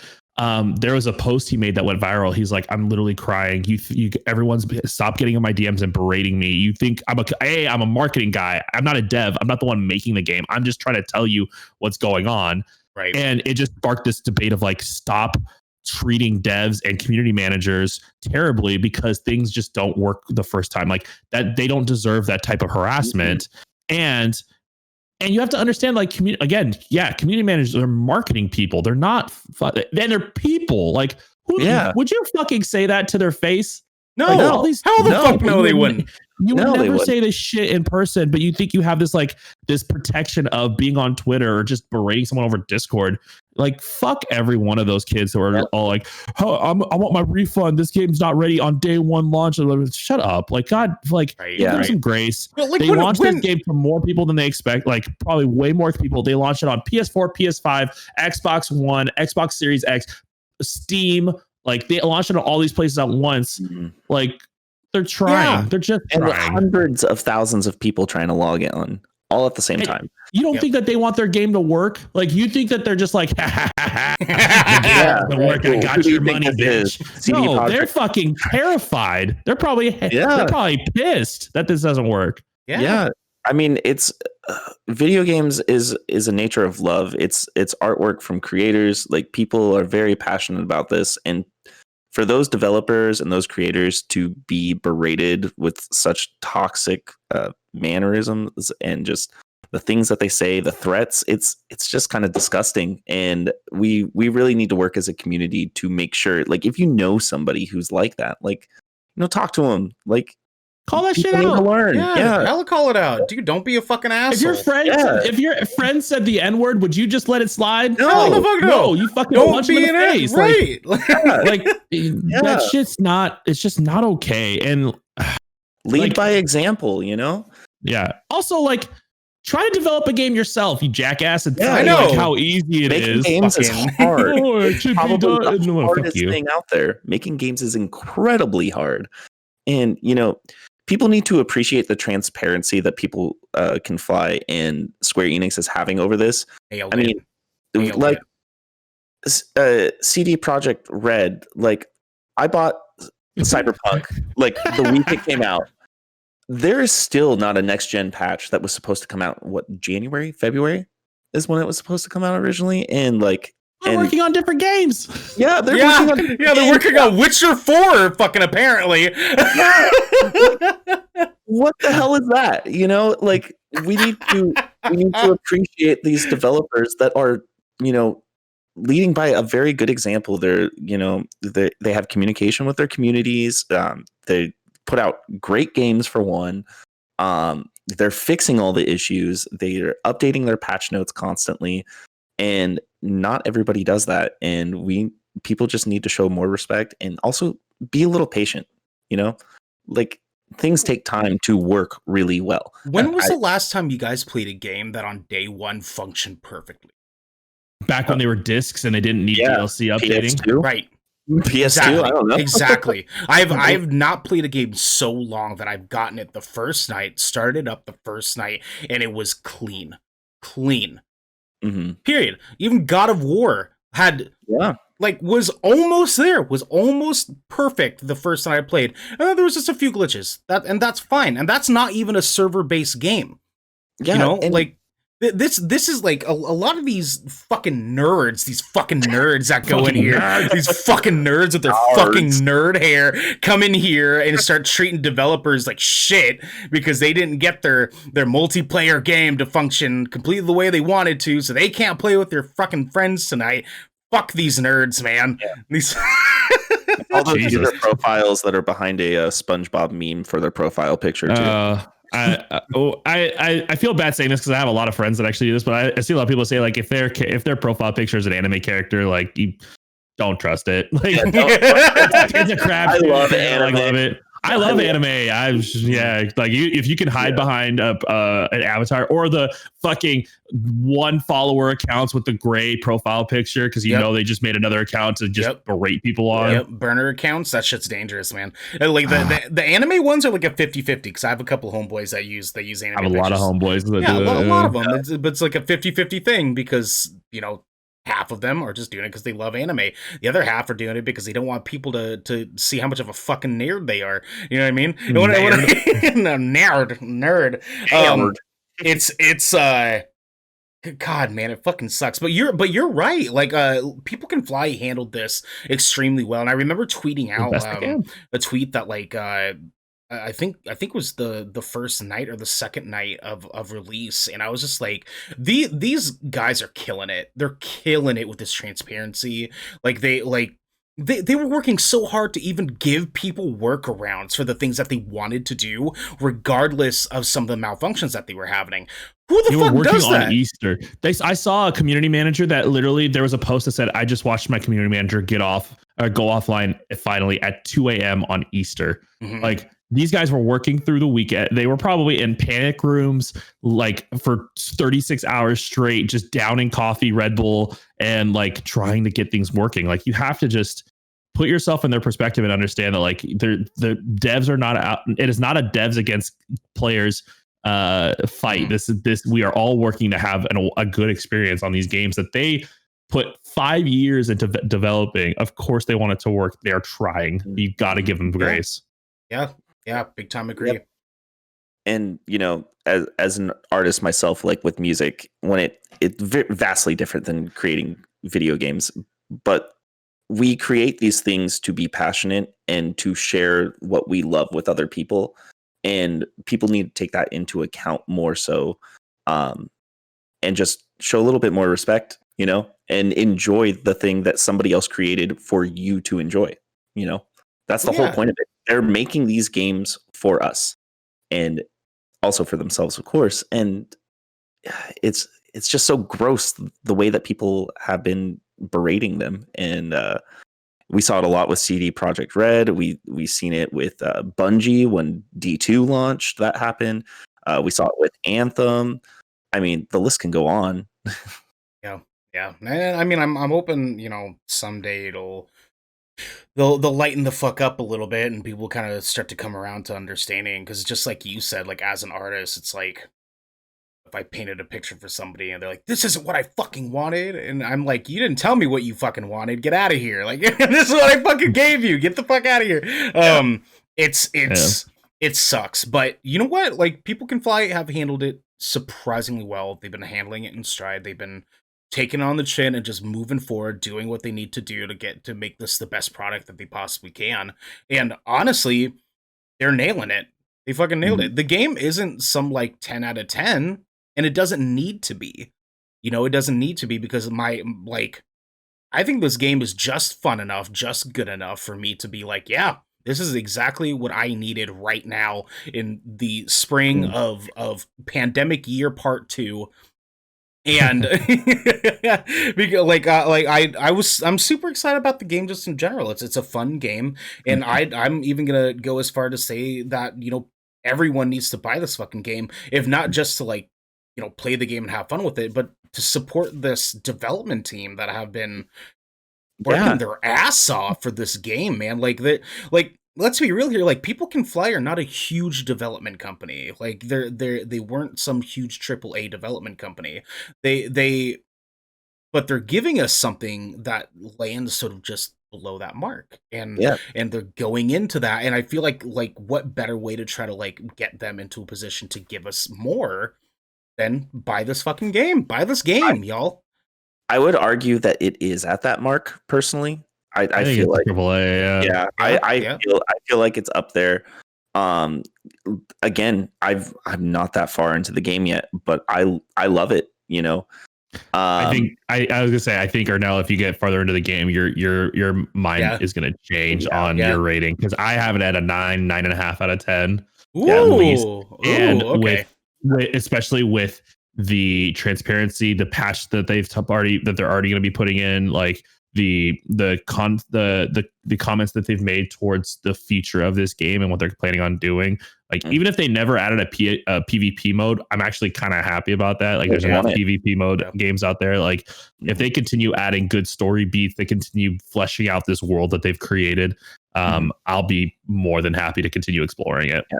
I want to see some like in-depth raids, you know. I want to get that feeling that I had from Destiny when I first got into it and did all the end game content.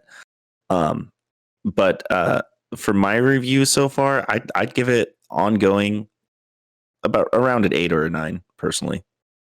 Yeah, I'd probably land at like an 8 as well myself. I think so far I'm giving it an 8 because I mean even with Island just telling us here like you guys haven't seen shit yet.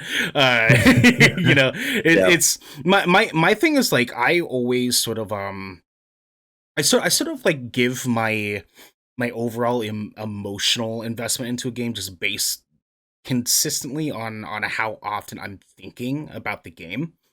Like that's where I like find out that I like love the game like so much, so damn much is when I can't stop thinking about it. When I'm at work and I just want to go home and play that game, or when I'm laying in bed at night and I'm like it's 3 a.m, I want to play the game but I shouldn't. When I'm like grocery shopping and I'm like thinking about taking cover behind the shelf, like that's what it was for me with the most recent God of War with The Last of Us Part 2. Like these are some big games that I like wasn't able to stop thinking about, you know. And so it's like, and those games for me have a various number of like different like, you know, scaled ratings that I would give them, but it's like this game is just so much fun that I haven't been able to stop thinking about it. I haven't, and even though I've only played the equivalent of what, maybe 5-6 hours of this fucking game, I have not been able to stop thinking about it. It's just everywhere I go, I'm like I want to go in there, just turn people into fucking ash. I just want to shoot monsters in the face, man. Like that's all I want, and so that's why I've been so stoked to you know dive into it as much as I can every moment that I can. Island, actually, quick question for you on the end of when it comes to this game. Where do you land on potential? Because I know, so People Can Fly have technically mentioned they've been very adamant on saying this is not a games as service. Where do you land on the potential for them to push like end game content and DLC work and stuff later on? I'm excited for it. I don't think it's a bad thing. I do love that they had marketed this as this isn't a paywall game where you have to pay to get, like, you're going to get the entirety of the content. You could play the whole thing by yourself if you wanted to. And I did. I played the whole story mode without another person, without a host, another person playing with me. I played the whole thing by myself. You know, and there's definitely pros. There's it's definitely a lot of fun with people. I think that they love that they have that ability to jump in and play co-op. And I'm excited. Like I don't hate the idea of paying to have more content or more game of this, because it's it was not a small amount of campaign. Like it was a 25 to 30 hour campaign. Like if you really grinded through it, if you played side quests and stuff like that, and I did, I did. So anything more than this, like I can see, like, yeah, it's a $60 game, but like, you know how many free games have come out that have, like, I've spent thousands of dollars on cosmetics and shit. Right. I'd much rather pay $20 for another 10, 15 hour story or whatever, and that it continues on lore. I don't know. I see it as a positive, not a negative, especially because like I'm not paying for PvP or anything like that, or paying to have pay to win guns. To be fair, like they literally said, I actually thought this was kind of cool, is that they said they weren't going to ban cheaters or anything like that because it's not PvP. Like, sure, if you want to hack legendary guns into your game, you're only hurting your own experience. You can do that if you want, and that's honestly kind of like a refreshing, like the dev team, at least they understand, like, you're not hurting yourself, and honestly you play with other people, not against them. So if you want to hack it in and then you play with these other people, what I've heard is that what they're going to do is, instead of like deleting those accounts, whatever, they're gonna make it so they're gonna like flag those accounts, and if you cheat, you'll only be able to like co-op with other people who cheat, I think. That is a big dick move. That's so smart. Like, yeah, feel free to cheat. You're gonna play with other people that alter their game, so that way you don't impact those who want to play like an authentic game experience. But like, that's really cool of them to allow, like, hey, if your prerogative is to like be super high level just for the shits and giggles of it, feel free, go ahead. Like, you're not gonna ruin our game. Yeah. So I think it's a good thing. I think it's a good thing. I'm excited to see it because as Devin said earlier, like raids in games like this are like one of my favorite things ever. Just like getting together with the boys and the family in the game and just being like, all right, we're gonna take on this thing that we've been preparing for 80 hours to take on, and they're always just wonderful experiences for me in any game that's ever had a raid that I've played. I'm super stoked to see some of the content in that too, and I'm not, like I said, we're not even that far into the game. I'm excited to just see like what they could do, especially considering that I've heard that there's like one boss fight that's actually like really, really cool somewhere in the game. That there's a couple of them. Yeah. Okay. There's a couple of them. There's one that's kind of like, that's fine. But then there's like, you guys have like, you're coming up on one of the coolest ones, I think, if I know where you guys are at right now. Okay. Is it the lava spider I've heard about? Yeah, that thing. Yeah. It's annoying, but at the same time, it's like a very cool like concept. Also, fuck spiders, and like you get a spider on fire. Fuck you. Like, oh man, that's amazing. A little arachnophobia there. Oh, God, I just do any of us actually like fucking spiders? Who likes spiders? You fucking weirdos. You know, I see spiders every day with my day job. Don't you dare. Don't you try to tell us some weird bullshit like, oh, I love spiders. I collect them in a little jar and I keep them in my pocket. Here's my tarantula on my face. Yeah, I know, right? I actually am a spider, and you just have like spider legs come out from behind you. Like, oh my God, there was like a vine. Do you got Vine? So go back in days where like there's a Vine of this girl who like opened her mouth and her pet spider crawled out of it. Hell no. It's because she was like just so comfortable with spiders, whatever. She had a pet spider, and I was like, it gave me nightmares. Like, if you like spiders, I don't know if I can trust you. Like, you're probably cool, but I don't trust you. They're necessary for the ecosystem. Cool. Yeah, well, they can take the ecosystem outside of my house. You know what I mean? Like, they don't pay rent here. Like, they don't pay me to live in my room. You know what I mean? They can take it outside. They can go be part of the ecosystem out in my backyard. That's fun. I just don't need them in here. I don't trust these fuckers watching me while I sleep. You know what I mean? I'm just trying to get some rest. I'm just trying to catch some Z's, and they're up there staring at me. That whole fucking like the stat that you eat 3 spiders a year or something like that while you sleep. I heard it was 8. I heard it was like 12. I heard you guys could go to hell. I know, right? I don't want anything to do with that shit. I don't want anything to do with that shit. I know. Like I can feel like my chest starting to like get like. You feel that spider inside of you. Yeah, like, right. Like, did I eat one already? Oh God, no! This is coming on my belly button. You know, just like. Just like every horror movie we've ever thought about, just replace the villain with the spider. That's exactly how I feel every single time. I actually do have a spider horror story for you, real life story. We'll talk about that off camera, off stream here. We can get into that later, because this has been the Good Kraken Show. Each and every week on Tuesdays and Saturdays, you can catch us at 7 p.m. and 1 p.m. respectively to have us talk about all the wonderful nerdy shit that you guys love to hear about. So again, thank you guys for coming in and hanging out with us to talk about this a little bit.